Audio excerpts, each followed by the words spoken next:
Caustic has always been the go-to pick for setting up in bases, with his gas making him eclipse Wattson in defensive strength, as well as the ability to reset a poor fight, in addition to the oppressive endgame potential with his gas and ultimate that can turn a sweaty final ring to a walk in the park. Despite this season's ranked starting out on Stormpoint, Caustic still sees a lot of play in most lobbies, as despite its vast open areas, Stormpoint has several buildings that are perfect to set up and hold as a Caustic. Stay tuned to learn how to play Caustic in Apex Legends Season 13. At this moment, Caustic is the 16th most played legend with a 2.7% pick rate, but still seeing a lot of play in high diamond to Predator rank lobbies due to his positioning based playstyle, which goes hand in hand with his sweatier lobbies. If you want to learn how to play Caustic and abuse the slower, more tournament-esque meta, you've come to the right place. With this installment of Guide Wednesdays, where I use my almost 7,000 hours of playtime to teach you how to play Apex. So let's look at his kit. Caustic's passive Nox Vision highlights enemies and gives you vision on enemies moving through your gas. If the line of sight is obstructed, say the enemy moves behind cover, you lose vision. Caustic is also immune to the effects of the gas, including the revealing effect, whether the gas belongs to him or the enemy Caustic. This also applies for other obstructions, such as Bangalore Smoke, which you can use to your advantage by throwing a trap or your ultimate into the smoked area to still see what's going on. Remember that the reveal effect does not extend to your teammates, so you might be seeing targets that they cannot. Because of his large hitbox size, Caustic also has the Fortified passive. This reduces incoming damage by 15%, not counting headshots, and stops you from being slowed by bullets. His tactical and the base of it kit is Caustic's Nox Gas Traps. These gas canisters release deadly gas when shot or triggered by enemies, and they can block off doors. The trap triggers when an enemy gets too close to it, releasing a cloud of gas for 11 seconds that deals damage every second and stuns the enemies within.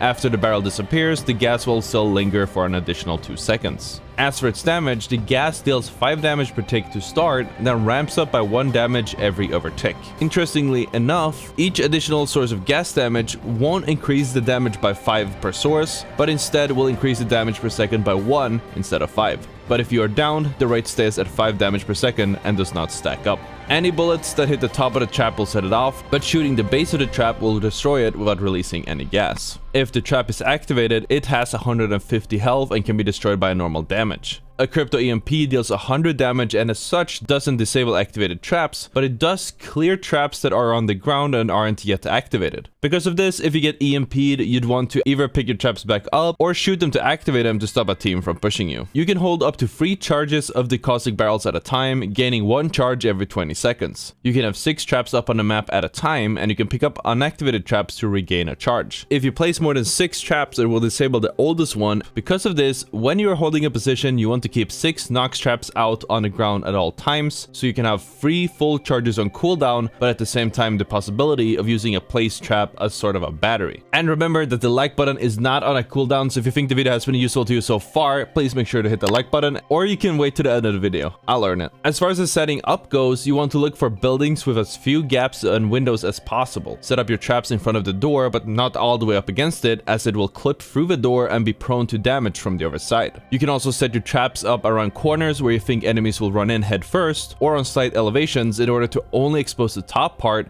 and make the enemy unable to advance without triggering your trap. If you get caught in the open, you can throw down traps and use them as makeshift cover. One trap is conveniently wide enough to cover even the thickest legends, such as Gibraltar, Caustic, and Loba, and as such can be thrown around to give you cover to play around with. Keep in mind though, it only has 150 health when popped, and can be instantly destroyed if you don't activate it. You can also use all of this makeshift cover as an instant smoke bomb by activating all of the traps at once, which gives you some space to reset while out of vision from your enemies. The traps can also be used as a way to stop fall stun and sort of slide away like Horizon's Spacewalk passive. In order to do this, all you need to do is throw your trap from a high ground and then just simply land on it. You can also throw it while you are midair, though that is significantly harder and only works before you start speeding up. I suggest practicing it in the firing range. The Nox Gas Traps go hand in hand with Caustic's ultimate, the Nox Gas Grenade. This is turning out to be such a mouthful. The Nox Gas Grenade covers an area in Nox gas for 15 seconds. Other than the ability to throw it farther and its area of effect, the gas from this grenade is identical to the gas from Caustic's gas traps. The grenade acts as another gas source, adding another damage per second if combined with existing traps. The wide cloud from the gas grenade is excellent to provide cover or hide you from an enemy team, very much like Bangalore Smoke, but don't expect it to be enough to finish off a team on its own. Use the reveal effect from your passive to shoot the unsuspecting and stun enemies within the gas,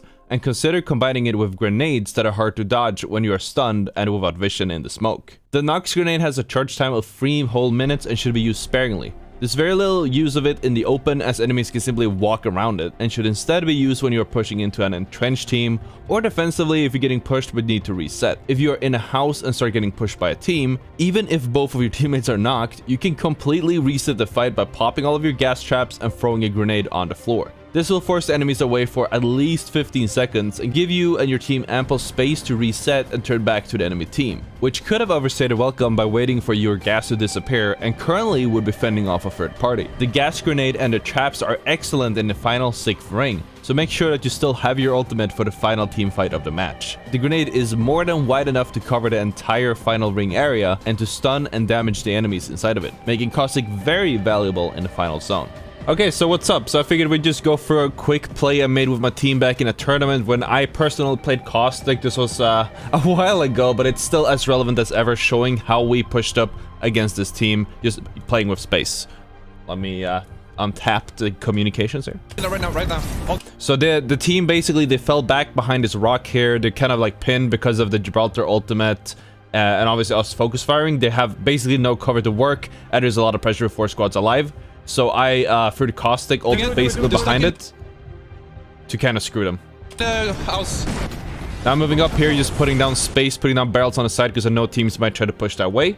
I'm moving up. I'm also working with inside of the gas because I know they can't see me, but I can still walk up and claim more space. On me. Random Octane chilling here. A little bit of a risky peek, but I took it. Continuing to throw out traps to secure the space in front of us. Now we have a trap on Roger over here. And that blocks them from pushing him more. Good damage on the Caustic. Moving up, and now I don't know I shot this guy because I even called it Caustic was low. But it's fine, we get the pick. I jump back behind my barrel, and again another barrel. I'm behind this barrel healing up my Phoenix kit.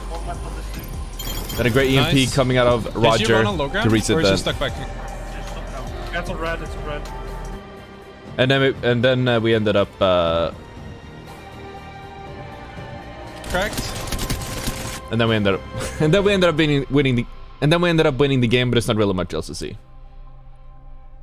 With all this in mind, it makes sense to play Caustic for the end game. You might want to get rotational characters with scanning abilities, such as Valkyrie, and learn where this one is going to pull to set up in a building nearby. Then your goal is simply to stay alive until Zone 6, where you will hit your final power spike. Despite having his fortified status, Caustic generally wants to hang back in team fights and assist his teammates from a safe, trapped up position to give his team somewhere to fall back to. As you continue fighting, consider dropping spare traps where you think the enemies might push up to catch them in your gas if they overextend. You can get aggressive and push forward if the enemy team makes mistakes, but be wary not to get caught yourself. It is ideal to make sure that your team all have digital threats, and because of the nature of your passive, you should always pass them to your team first and foremost. As for your own kid, Caustic wants to run a mid to close range weapon that allows you to dish out damage and poke, but at the same time have some effectiveness if you have to fight a team inside or near your bunker. You almost always want a shotgun as a secondary for the same reason. Now is also a good time to remind you guys to check out the Patreon, where I am building an ever-expanding library of Apex Legends knowledge, and where you can get coaching and VOD reviews worth hundreds of dollars as a tier 3 sub. And if you simply want access to old coaching sessions or Q&A sessions, that is available for the tier 1 sub starting at $6.5 a month. I have put the link in the description. And a special thank you to the tier 3 subs that made this possible: 2xNoob, FaxNobull, Jalen, and Matthew. You guys are awesome. If you guys want to check out how I use Caustic to drop a 20 bomb game, that video is available on the screen right now. Thank you so much for watching, and I will see you all tomorrow.